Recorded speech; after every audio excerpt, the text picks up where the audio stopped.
Good morning, ladies and gentlemen. I hope you hear me well. I'm going to try to be quick so that you can have your lunch. So I'm the only one stopping you now from having your lunch, so I'll try to be quick. So I decided to focus on a specific area of management, which is something that I've been working on and doing all my life, which is management of technological innovation, which obviously is related to change. So instead of taking general management and leadership concepts, I try to focus on management of technological innovation. So who are we? So we are a Swiss company. You see I have a Swiss flag, so I'm actually very Swiss. I know I don't look Swiss, but I eat cheese fondue and chocolate every day. And I've been in Switzerland for 40 years and did Swiss Army, so believe me, I'm very, very Swiss. And I come from the IT industry. So this is an industry that has been seeing a lot of changes, as you know. And one of the things we talk about in change management and innovation is disruptive technology.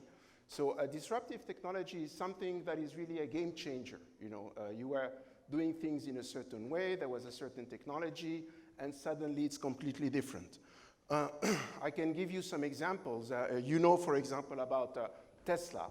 So Tesla, they make electrical cars. It's a game changer compared to fossil fuel cars. We have here in my field, can we just press the play? In my field, which is water treatment now, I'm trying to show, for example, that traditional water that is used in industrial applications will stick to metals. And one of the things we do is we do what is called film-forming chemicals. And I just want to show you when this gentleman is going to take the next pipe, that this pipe has been treated with our chemicals, and you see the behavior of water on this pipe. You see the water just, flows away. So this is something that can be considered a game changer, because one of the things that is important about disruptive technologies is the fact that these technologies really, the measure of success and how you measure the effectiveness of things changes. So for example, in cars, we have been studying emissions, CO2 emissions and so on. Of course, if you have an electrical car, you're not going to be measuring emissions anymore. Well, with water treatment, something similar. You were measuring, for example, oxygen, which is what you have in sparkling water, for example, which is corrosive. Well, you're not going to be measuring oxygen anymore. So in a similar way, disruptive technologies, it's a game changer. You have to measure different things, and really everything is changing. Now, how do you manage innovation? How you manage change with disruptive technologies? So because Dr. Rashid, I saw he's a prolific writer and he loves books, I decided to deal with this subject to deal with this, giving you a kind of a book review. So I wanted to give you a view of the books that kind of shaped my career, my professional career. And as Dr. Rashid said, you should be reading biographies, you should be reading a lot. And I came actually from a very technical background. I was a nerd, when I was 15, I was programming. So I didn't know much about leadership and about management in general. So I read a lot.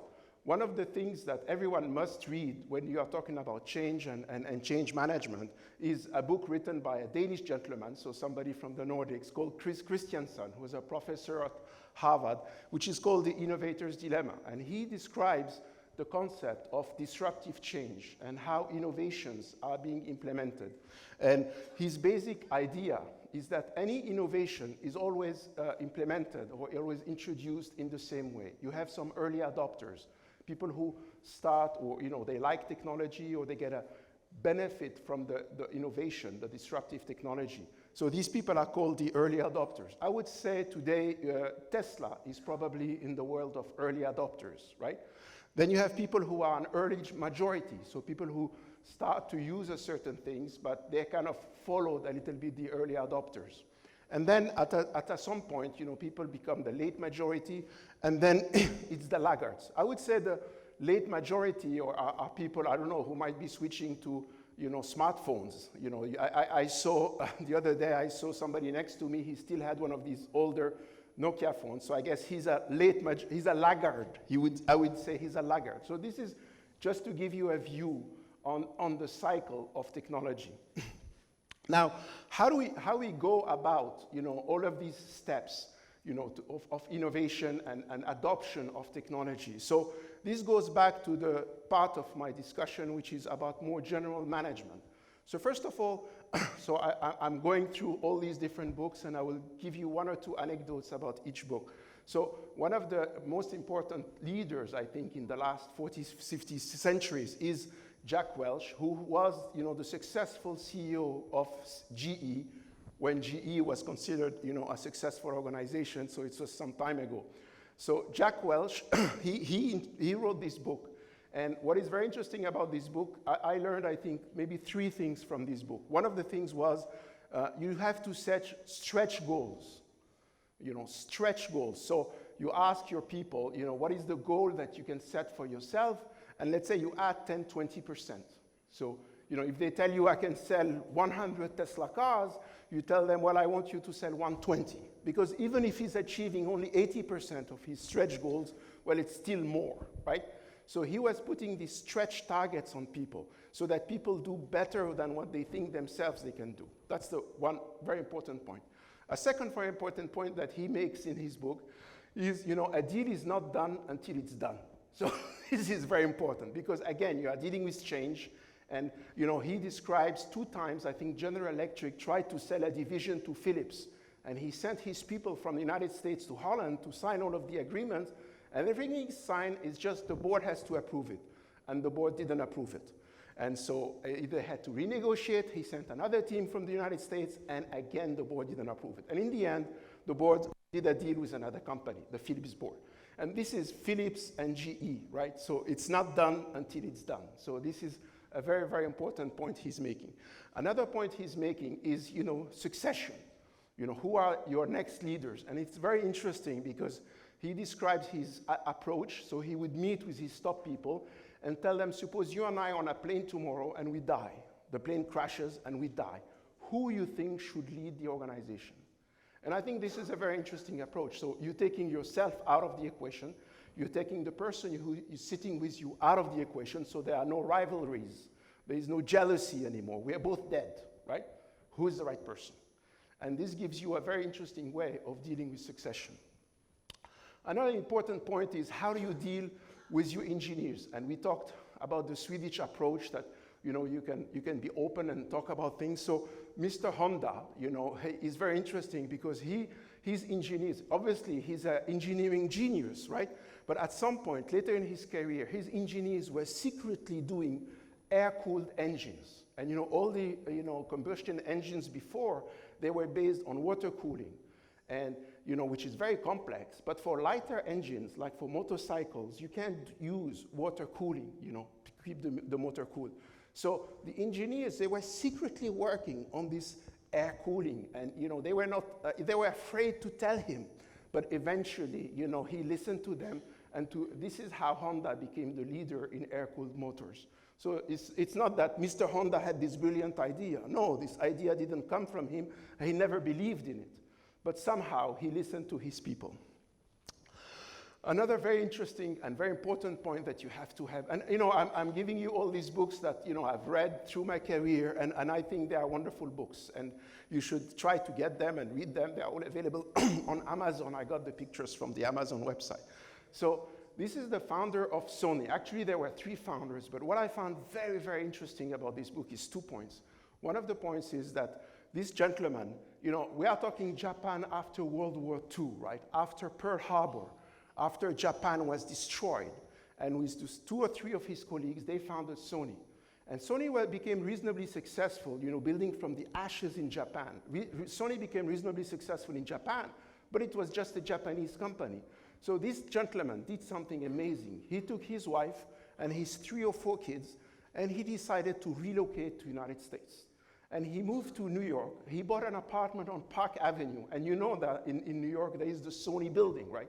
So Sony became a household name in the United States. It's one of the most famous brands in the United States because this gentleman, the founder, he decided to move himself in the United States and make it in America. And I think this is incredible ambition, coming from a Japanese guy, who had just come from a country that had been destroyed by World War II. So I think it's a very interesting story. The other thing that I really liked about this book is the way that at some point the Japanese yen becomes so expensive. So there was this currency wars in the 70s and 80s that the Japanese products became so expensive that actually he was the first one to think global, and he started manufacturing in the United States. So, and he decided that to be successful, he had to really be local, act local, and give people jobs there and manufacture in the United States. And this was a very innovative idea then. Another thing which is very important, and we talked about Sweden, where they tell you, we are in December, let's do a meeting in March. Well, I don't believe in this. And obviously, in technological management and innovation, you can't do that. So Peter Drucker, who's believed to be one of the biggest leaders and thinkers in management, he believes that the effective executive is the executive who always has time. So the effective executive is an executive that has his organization so well organized that it doesn't really need him. So he has time, and he has empty space in his agenda to take care of the things which were not expected. Because, of course, the things which were expected have to be managed, taken care of. There has to be a process. So the leader, the effective leader, he has time on his hands to deal with the things that he was not expecting, right?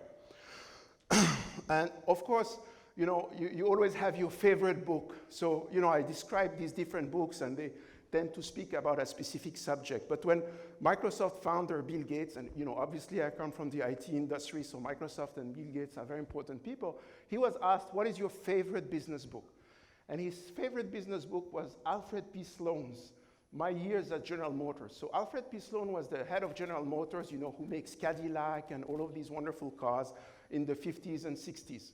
And he describes in this book, I would say, everything. So how to have good people, how to deal with decision making, how to maybe give some shares to your people, how to do general management. So he's the ultimate general manager. And in his book, he describes one anecdote which I really enjoy, which is that they gave at some point, the board told the people, okay, we need to have a company in Europe, so why don't you go to Europe and buy a company?